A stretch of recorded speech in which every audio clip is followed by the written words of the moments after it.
Scared the rats, you don't know what this food, those trucks containing. When my ass wanna link up to beef, I say come like the man there, need some more training. Yo, I got the thing in my truck, start cold for the winter. You got SWAT teams blocked your link.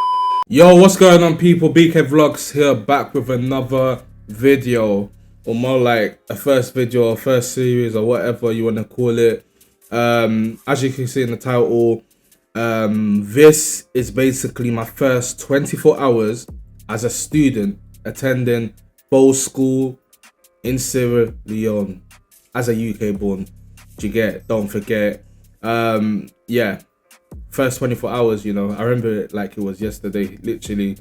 But before going any further, to all my salon people them, when I kushel other body, hope say the body fine, you get. Don't forget, let's get straight into this video.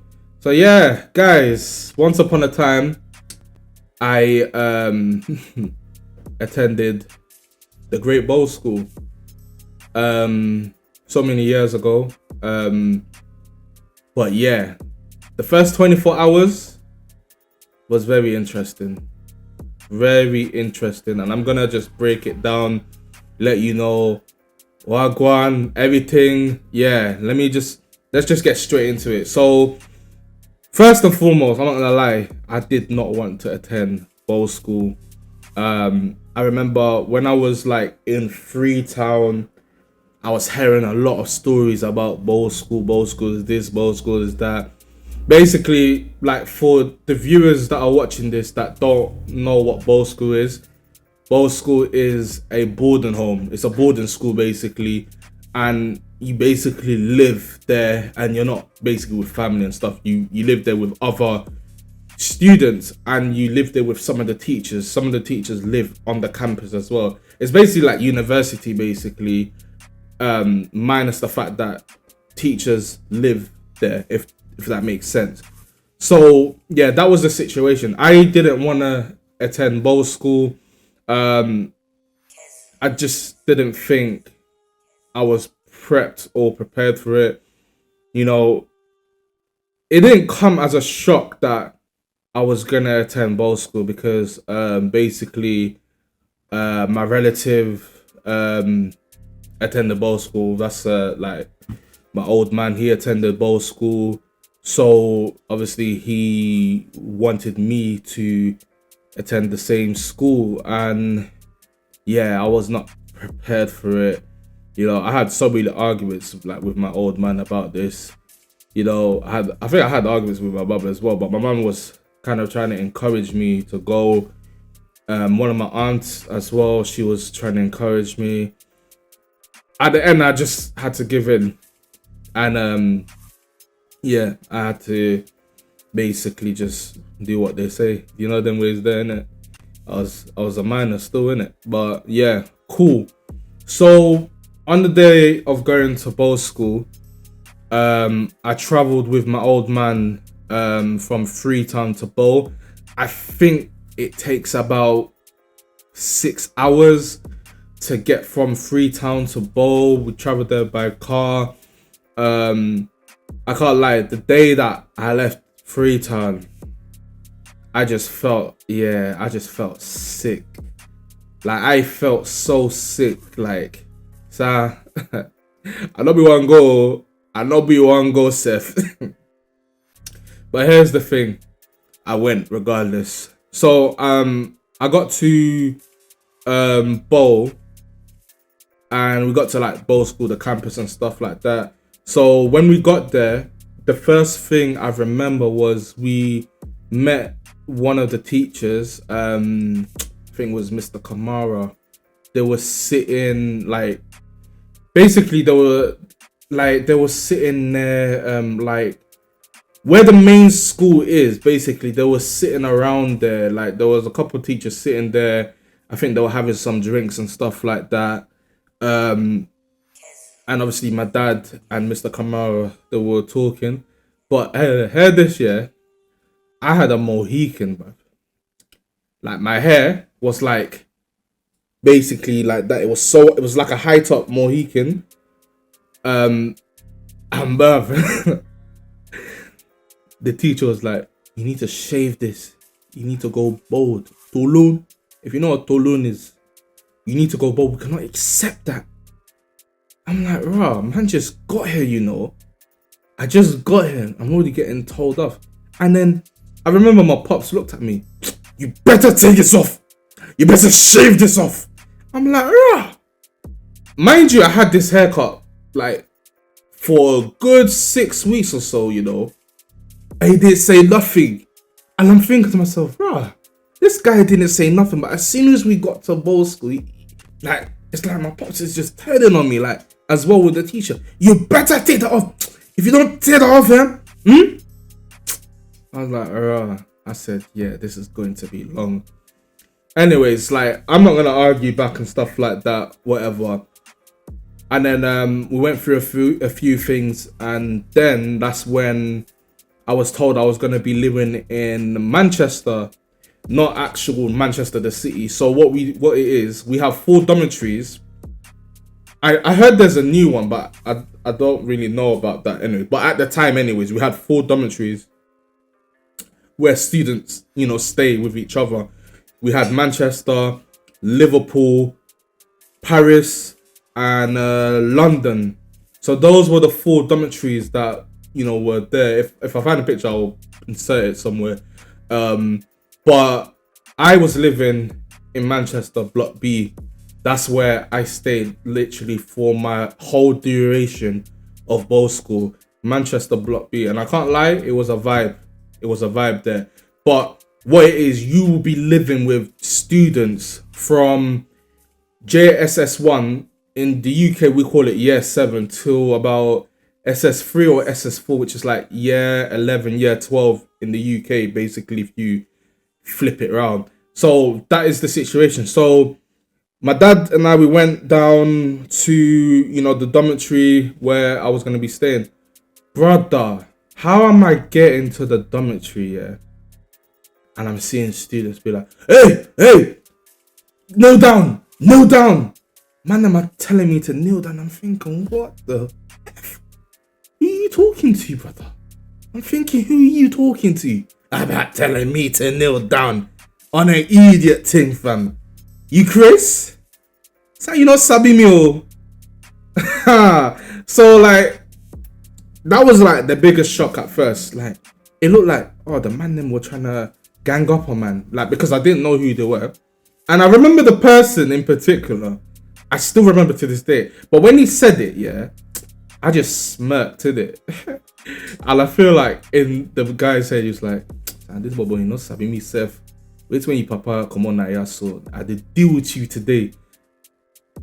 That's like the full process I feel like they had in their head, you know, literally.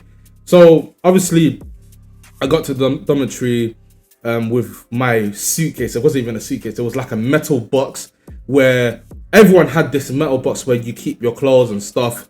And hey, just make sure you padlock your stuff because there's a lot of thieves. There's a lot of thieves there, trust me. The amount of stuff that I lost. Yeah. Make sure you have your padlock. But even with a padlock, bruv, they can still take your box. They still damage your box. They can even just put it on their head and they run with it. That's how mad it is. But yeah, so I'm there now. Got my bed. Looked at my bed. Brother, I don't know.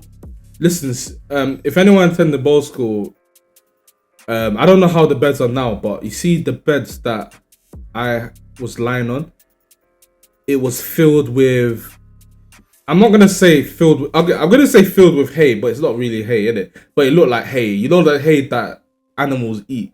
It felt like that was the mattress, innit? It was filled with that type of, I don't know what it's called, innit? But I'm just going to say hay because it looks like it.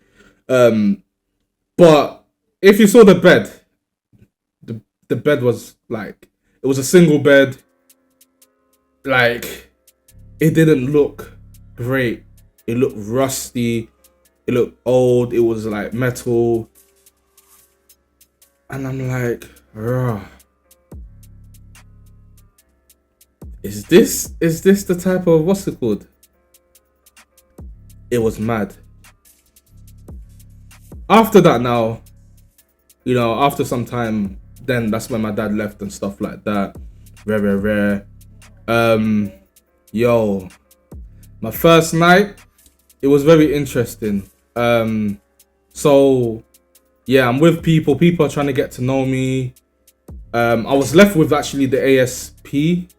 Again, big him up. He knows himself. If he sees it, he knows himself. And I don't even need to say names like that. But yeah, I was left there with the ASP.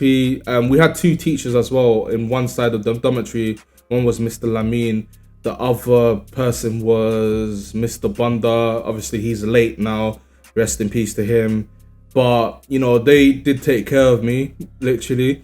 But yeah, like I said, I was left there now. People were getting to know me and stuff like that. People just eyeing me like as if they wanted to rob, man.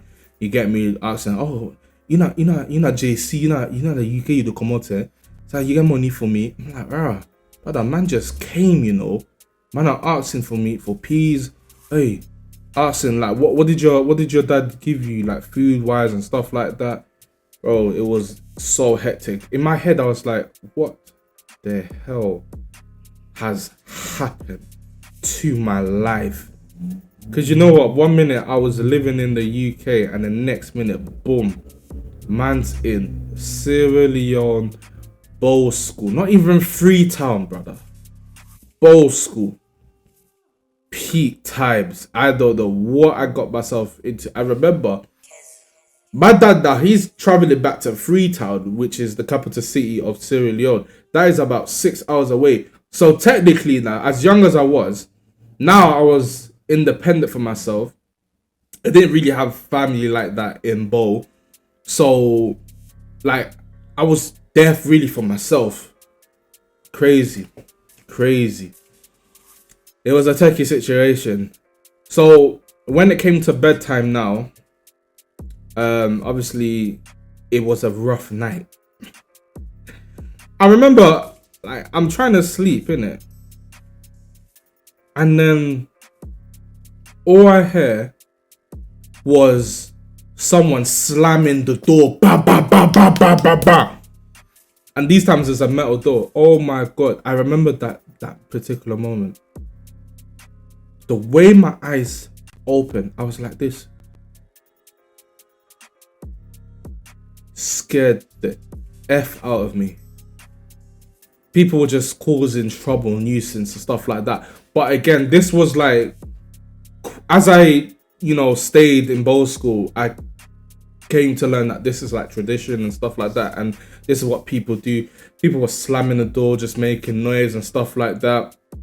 And again, in the dormitory, if I be real, on average, you're staying with about, let me say, roughly between 30 to 50 people in one dormitory. In Manchester, I was staying, like I said, in Manchester Block B, we had A, B, C, and D. So you would say that you're staying with about 200 plus students in a whole building, basically, split into 4 rooms. Big rooms, by the way. Noisy. If you want to sleep, everyone doesn't sleep at the same time, you know. Some people are studying at night. Some people are causing nuisance. It's hard to sleep sometimes. Some nights it's hard to sleep. Lights are on, unless there's no electricity, but lights are on. And again, it's just hard to sleep. Stress. When I woke up in the morning, knowing that I'm going to school for the first time, boy, one, I was tired. And this is what it is, yeah. I remember waking up in the morning around 5:30. The first thing that I had to do, sweep the compound, sweep. You know, this is a thing that we were doing almost every day. Sweeping the compound. And it's not just me. Other students are doing it as well. More especially like the younger students. And then obviously the ones that are like SS3 and that, they won't be doing that. I just touched my thing. They won't be doing that. So yeah, I remember we had to sweep the compound so early in the morning. But again, these little things, of course I was annoyed about it, but little did I realize this was like the foundation of me maturing as a young adult, if that makes sense. Because again, we had school, you don't have parents to wake you up, you have to wake yourself up. Or if you If you don't want to go to school, now your own business too, but if you fail, now you go sabi. And that's another video that I will talk about like the differences between UK and Sierra Leone school, but that will be for another time, innit? So yeah, sweeping early in the morning, and then it was breakfast time. So breakfast, we went to this canteen inside the compound, and when I tell you the breakfast was small, I felt bad for a lot of people, including myself. So they will give you one bread for breakfast. They'll give you one bread and some tea. Like, and when I'm talking about bread, the bread is basically like this, what's it called? This mouse. That's how the bread, like, I'm not even joking. That little bread and tea, some students wouldn't even get, because once they finish, it finishes. So like, if you were in JSS1, which is basically year 7, some of them go suffer. My name suffer, man. That's what I'm gonna say. So yeah, that was the situation. I remember, I don't know if I actually even had the breakfast in it, but like, I've had it so many times, and yeah, it's not filling at all. But anyways, long story short, now going up for school now, again, something else that I learned was we would have to stand in a line, and there will be other students who they call themselves like officers, and this is when you're in, like, I believe SSS2, which is, I think, year 10 or 11. I think it's year 10, I don't know, but they're officers, and they're like coordinating a line full of students, and you have to sing and march in it like soldiers. This is a tradition that happens every day, every morning when you're going up to school.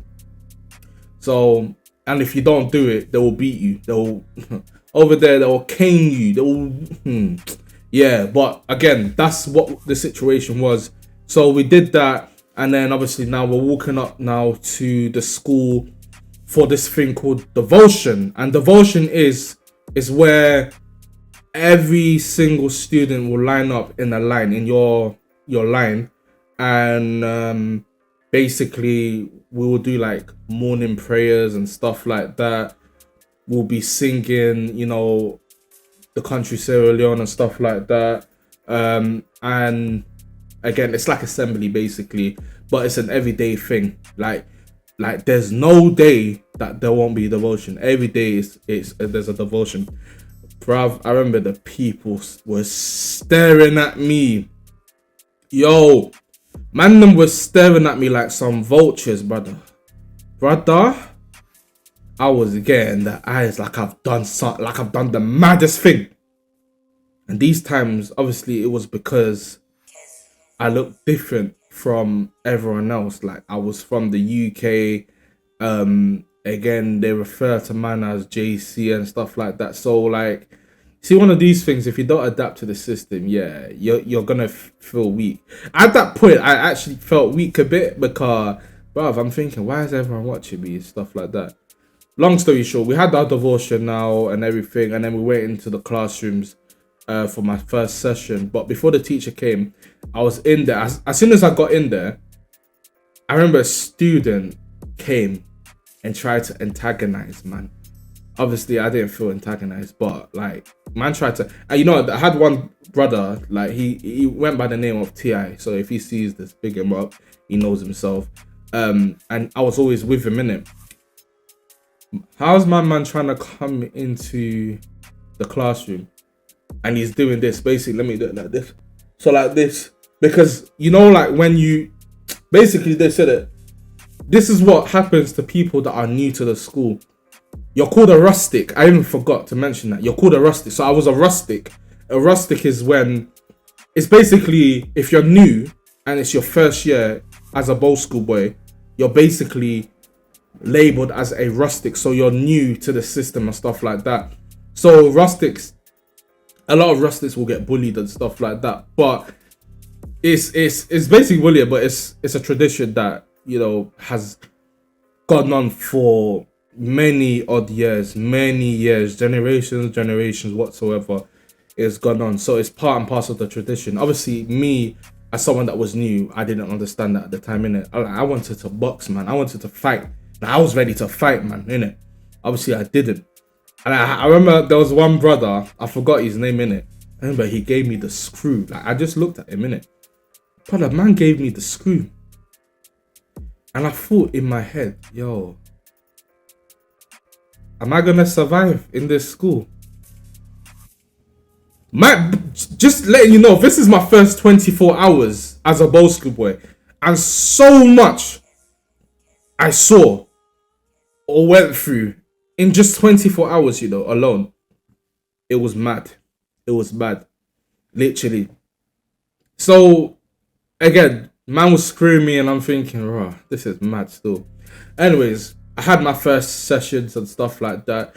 And again, that would be a different kind of like video as well, like comparisons to like, again, having lectures here and in the UK, there's different vibes to it anyways, but had it. And yeah, I feel like at the end of that particular day, I must have just deeped life. I was like, oh, I have no parents here.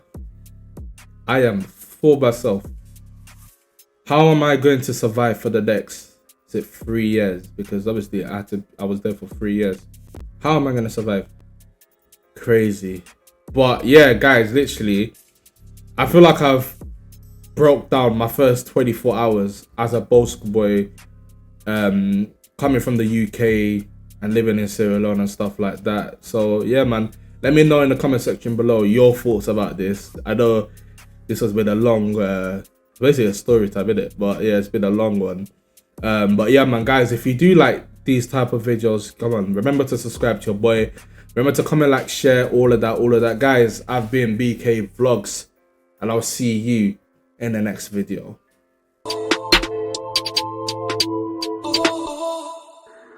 Raider.